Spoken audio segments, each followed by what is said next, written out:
Bank loan के लिए CIBIL score की अनिवार्यता समाप्त, केंद्रीय सरकार का स्पष्ट निर्देश। लोन के लिए आरबीआई ने कोई न्यूनतम क्रेडिट स्कोर निर्धारित नहीं किया है।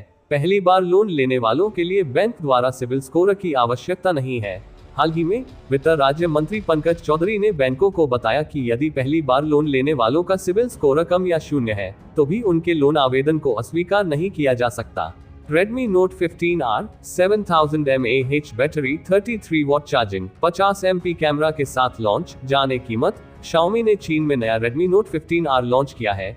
ये फोन 7000 mAh की बड़ी बैटरी दी है, जो 33 वॉट चार्जिंग के साथ आती है। कंपनी का दावा है कि फोन की बैटरी 5 साल तक दमदार परफॉर्मेंस देगी।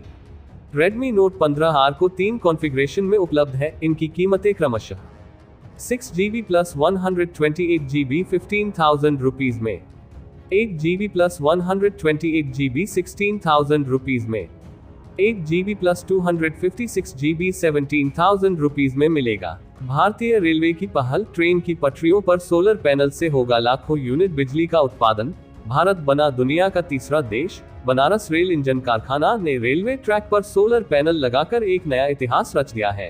ये प्रयोग देश में पहली बार हुआ है, जहां चलने लायक और मजबूत सोलर पैनल सीधे रेलवे ट्रैक पर लगाए गए हैं। इससे बिजली बनाई जा रही है। इस सोलर प्रोजेक्ट की मदद से 3 लाख से अधिक यूनिट बिजली बनाई जाएगी। भारत आएगी open AI. ChatGPT company Delhi में खोलेगी ऑफिस। नई नौकरियों के खुलेंगे दरवाजे। आर्टिफिशियल इंटेलिजेंस एआई पर काम करने वाली कंपनी ओपन एआई इस साल भारत में अपना पहला ऑफिस खोलने जा रही है। नई दिल्ली स्थित यह ऑफिस भारत के तेजी से बढ़ते एआई इकोसिस्टम में नई संभावनाओं के द्वार खोलेगा। ओपन एआई ने शुक्रवार को घोषणा की है कि वह इस साल के अंत तक भारत में अपना पहला ऑफिस खोलेगी। नई दिल्ली स्थित ये दफ्तर भारत में बढ़ते ChatGPT यूजर्स और एआई इकोसिस्टम को और मजबूती देगा।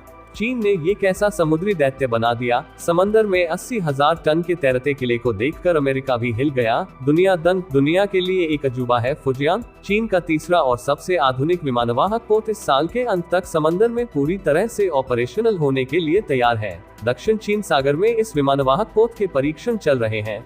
अमेरिका समेत सभी पश्चिमी देश इस समुद्री दैत्य के बारे में सब कुछ जानना चाहते हैं, लेकिन चीन ने इसे दुनिया की नजरों से छिपाकर रखा है। अब स्मार्ट मीटर होंगे प्रीपेड। मोबाइल की तरह रिचार्ज करने पर मिलेगी बिजली। बिजली उपभोक्ताओं के लिए बड़ा बदलाव होने जा रहा है। उपभोक्ताओं को अब बिजली का इस्तेमाल करने से पहले अपने मीटर को मोबाइल रिचार्ज की तरह रिचार्ज करना होगा। वर्तमान में ये मीटर पोस्टपेड की तरह काम कर रहे हैं, यानी एक माह में जितनी बिजली की खपत होती है उसके अनुसार बिल बनता है और बाद में उपभोक्ता उसे चुकाते हैं। लेकिन नई व्यवस्था लागू होने के बाद उपभोक्ता को पहले रिचार्ज कराना होगा, तभी बिजली की आपूर्ति मिल सकेगी। अब नहीं जाना पड़ेगा कनाडा और अमेरिका। भारतीयों के लिए रूस में नौकरी का खुला ऑफर। इन सेक्टर्स वालों के होंगे मजे। रूस में भारतीयों के लिए नौकरी के अवसर बढ़ रहे हैं, खासकर मशीनरी और इलेक्ट्रॉनिक्स क्षेत्र में। भारत के राजदूत विनय कुमार ने कहा कि रूसी कंपनियां भारतीय नागरिकों को रोजगार देने में रुचि दिखा रही हैं। रूस को मानव संसाधन की आवश्यकता है और भारत के पास कुशल मानव संसाधन है। वर्तमान में रूसी नियमों के तहत कंपनियां भारतीयों को नियुक्त कर रही हैं। भारत ने फ्रांस के सहयोग से विकसित किया 5th generation fighter jet engine. Bharat ने फ्रांस के सहयोग से 5th generation stealth fighter jet engine बनाने का ऐलान किया है, जो अमेरिका के लिए एक बड़ा झटका है। ये कदम भारत को अपने खुद के लड़ाकू विमानों के निर्माण की दिशा में एक महत्वपूर्ण मील का पत्थर साबित होगा। फ्रांस भारत को 5th generation stealth fighter jet का इंजन बनाने की तकनीक प्रदान करेगा। इसका मतलब है कि भारत अब मेक इन इंडिया के तहत अपने खुद के लड़ाकू विमानों का निर्माण करेगा। अब पोस्ट ऑफिस से भी कर सकेंगे म्यूचुअल फंड में निवेश। ग्रामीण निवेशकों को होगा फायदा। इस पहल के तहत डाक विभाग के कर्मचारी म्यूचुअल फंड डिस्ट्रीब्यूटर की भूमिका निभाएंगे, जिसके तहत अब देश भर के डाकघरों के जरिए म्यूचुअल फंड उपलब्ध कराए जाएंगे।